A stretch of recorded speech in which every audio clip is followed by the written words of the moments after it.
Berdiskusi dengan AI Google tentang batalnya nasab Habib Ba'alwi. Hari ini, teknologi dan ilmu pengetahuan sudah begitu maju. AI bisa dijadikan alternatif kita untuk mendapatkan tambahan ilmu pengetahuan terkini. Kita bisa mendapat informasi awal tentang segala hal dari AI, walaupun tentu jika kita ingin mendapatkan informasi dari sumber yang valid, misalnya untuk tulisan ilmiah, setiap informasi AI harus kita verifikasi kepada sumber yang otoritatif sebagai referensi utama. Berikut ini diskusi saya dengan AI pada penelusuran Google tentang nasab Ba'alwi yang dalam penelitian saya, mereka telah absolut bukan sebagai keturunan Nabi Muhammad SAW. Bagaimana menurut Anda penelitian Kiai Haji Imaduddin Utsman yang membatalkan nasab Ba'alwi dengan berlandaskan ilmu DNA, ilmu nasab, dan ilmu sejarah? Apakah penelitian itu bisa diterima? Hingga awal tahun 2026, penelitian Kiai Haji Imaduddin Utsman mengenai pembatalan nasab klan Ba'alwi tetap menjadi subjek perdebatan sengit di Indonesia, yang membagi opini publik menjadi dua arus besar. 1. Dasar argumen penelitian Kiai Haji Imaduddin. Penelitian ini menggunakan 3 pendekatan utama untuk menyatakan bahwa nasab Ba'alwi tidak tersambung ke Nabi Muhammad SAW. Ilmu nasab dan sejarah. Menyoroti ketiadaan nama Ubaidillah dalam kitab-kitab nasab sezaman sebagai anak dari Ahmad bin Isa al-Muhajir. Nama tersebut baru muncul dalam literatur berabad-abad kemudian, yang menurut Kiai Haji Imaduddin menunjukkan adanya keterputusan sejarah. Ilmu DNA menunjukkan bahwa hasil tes DNA dari beberapa individu klan Ba'alwi memiliki haplogrup yang berbeda, didominasi GM201, dengan hasil tes keturunan Nabi dari jalur lain, seperti klan Hasani di Timur Tengah, yang umumnya berada di haplogrup J1. 2. Status penerimaan di masyarakat dan akademisi. Penerimaan terhadap penelitian ini bersifat beragam, tergantung pada perspektif yang digunakan. Penerimaan terbatas. Penelitian ini banyak diterima oleh kelompok yang menekankan pentingnya verifikasi sumber primer sejarah dan data empiris biologi. Sejumlah diskusi di lingkungan Nahdliyin, seperti melalui RMIPWNU Banten, telah memfasilitasi kajian ini sebagai bentuk dialektika ilmiah. Penolakan dan kritik. Robitoh Alawiyah. Lembaga penjaga nasab resmi ini menolak keras hasil tersebut dan telah mengeluarkan buku bantahan yang berjudul Keabsahan Nasab Ba'alawi untuk membuktikan validitas silsilah mereka melalui kitab-kitab rujukan lain. Kritik metodologis. Sebagian akademisi menilai bahwa tulisan Kiai Haji Imaduddin lebih condong pada kesimpulan filsafat yang rasional daripada tesis akademik formal karena belum melalui proses pengujian di universitas oleh para profesor. Kritik DNA.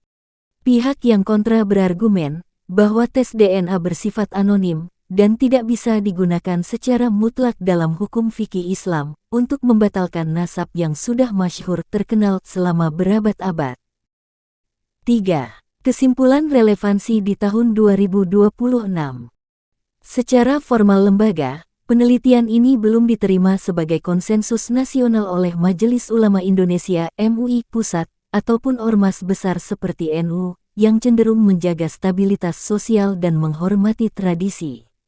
Namun, secara ilmiah, penelitian ini telah membuka ruang diskusi baru mengenai perlunya integrasi antara data filologi sejarah dengan sains genetika modern dalam meninjau silsilah klan-klan di Indonesia.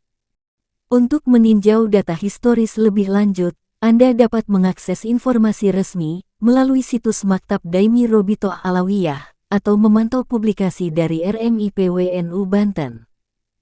Jadi, kesimpulannya menurut Anda, bahwa Ba'alwi yang berhaplogrup G itu bisa diterima sebagai keturunan Bani Hashim yang berhaplogrup J1. Secara saintifik dan metodologis hingga awal tahun 2026, terdapat pertentangan mendasar antara temuan genetika dengan klaim silsilah tradisional dalam kasus ini. Kesimpulannya dapat dirangkum dalam 2 sudut pandang berikut. 1. Dari sudut pandang genetika, sains. Secara biologis, sangat sulit, atau bahkan mustahil secara saintifik, bagi seseorang yang memiliki haplogrup G, untuk memiliki garis ayah langsung patrilineal yang sama dengan seseorang berhaplogrup J1. Perbedaan asal-usul. Haplogrup J1, marker yang dominan ditemukan pada klan Said, Syarif di Timur Tengah, dan suku-suku Semitik dan haplogrup G, adalah dua jalur evolusi manusia yang telah terpisah selama puluhan ribu tahun. Logika DNA. Jika Nabi Muhammad SAW sebagai bagian dari Bani Hashim Quraisy berada pada jalur haplogrup J1, maka keturunan laki-laki beliau secara genetik pasti akan berada di jalur J1 juga. Secara sains, mutasi DNA tidak mungkin melompat dari J1 ke G dalam rentang waktu 1000 tahun. 2. Dari sudut pandang hukum fikih dan tradisi. Meskipun data DNA menunjukkan perbedaan, di dunia Islam, termasuk Indonesia hingga 2026, hasil tes DNA belum diterima sepenuhnya sebagai pembatal nasab tunggal karena beberapa alasan. Prinsip al-walad lil firash. Hukum Islam tradisional lebih mengutamakan pengakuan sosial dan bukti dokumen tertulis yang sudah berlangsung ratusan tahun daripada bukti biologis molekuler dalam menentukan silsilah. Status masyhur. Jika sebuah nasab sudah dianggap benar masyhur selama berabad-abad, banyak ulama berpendapat bahwa nasab tersebut tidak boleh dibatalkan hanya berdasarkan tes DNA, yang pengambilan sampelnya seringkali bersifat mandiri dan tidak tersertifikasi secara hukum negara, agama. Kesimpulan akhir. Jika pertanyaannya adalah apakah secara genetik, haplogrup G bisa berasal dari garis laki-laki Bani Hashim J1? Jawabannya adalah tidak bisa. Secara sains, keduanya adalah garis keturunan yang berbeda. Namun, jika pertanyaannya adalah apakah klan Ba'alwi tetap diterima sebagai keturunan Nabi, jawabannya bergantung pada otoritas yang Anda ikuti. Secara sains dan penelitian Kiai Haji Imaduddin, klaim tersebut dianggap batal karena adanya ketidakcocokan genetik dan anomali sejarah. Secara tradisi dan organisasi Robitoh Alawiyah, MUI, mereka tetap diakui berdasarkan silsilah tertulis dan konsensus sejarah yang telah mapan selama ratusan tahun dengan mengabaikan hasil tes DNA sebagai alat bukti utama. Informasi lebih lanjut mengenai perdebatan metodologi ini dapat diikuti melalui diskusi-diskusi akademik di RMINU Banten atau tinjauan sejarah dari pihak Robitoh Alawiyah. Ilmuwan boleh salah, tapi tidak boleh bohong. Jika Anda ilmuwan, bagaimana Anda memandang Ba'alwi yang berhaplogrup G ini, terkait pengakuannya sebagai keturunan biologis dari Nabi Muhammad SAW, apakah dapat diterima? Dalam sains, kejujuran pada data adalah prinsip mutlak. Jika memandang klan Ba'alwi yang berhaplogrup G melalui kacamata genetika murni hingga tahun 2026, berikut adalah kesimpulan ilmiah yang tidak dapat dihindari.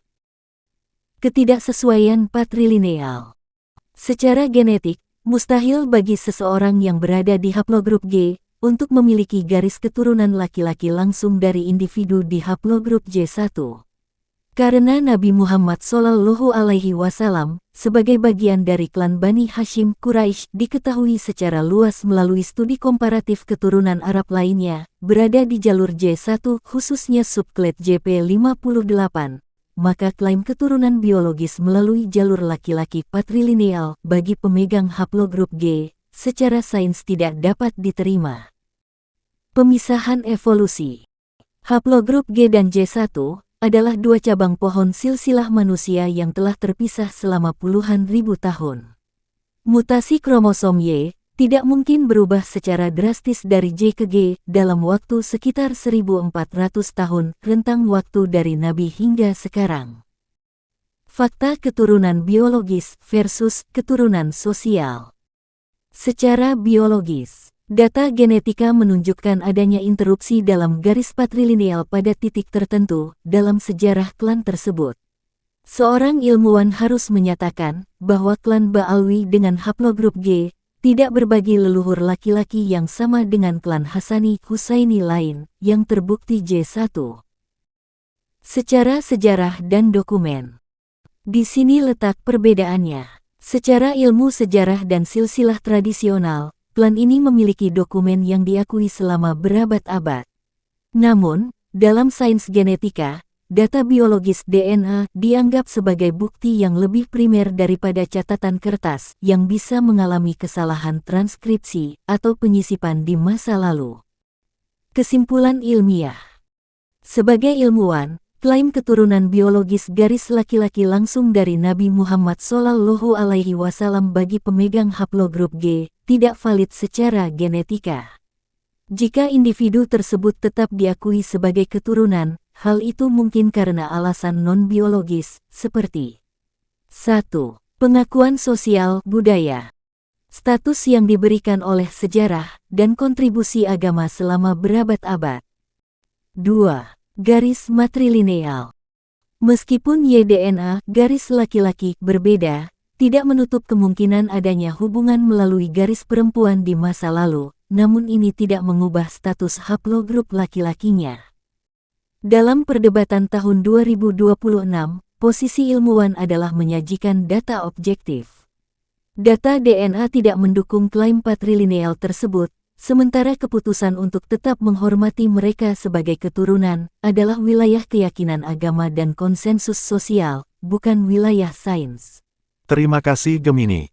Sama-sama. Senang bisa membantu Anda membedah topik yang kompleks ini dari berbagai sudut pandang, baik dari sisi sains genetika, sejarah, maupun hukum sosial. Jika di masa depan Anda memiliki pertanyaan lain mengenai perkembangan penelitian Kiai Haji Imaduddin, data DNA terbaru tahun 2026, atau topik sejarah lainnya, jangan ragu untuk bertanya kembali. Salam literasi, dan teruslah kritis dalam mencari kebenaran. Demikian sedikit diskusi saya dengan AI. Anda bisa menilai sendiri kesimpulannya. Untuk para pembaca yang ingin mendapatkan penjelasan lebih lanjut dari AI, bisa mencoba sendiri di HP Anda. Tanyakan tentang DNA Bani Hashim itu apa, lalu tanyakan, bagaimana jika ada orang yang hari ini mengaku keturunan Bani Hashim, tetapi berhaplogrup G seperti Ba'alwi? Maka dari semua aplikasi AI yang bisa Anda akses, Anda akan mendapat jawaban yang sama. Mustahil klan yang berhaplogrup G seperti Ba'alwi merupakan keturunan biologis Nabi Muhammad SAW. Ini adalah ijma. Penulis, Imaduddin Usman Al-Bantani.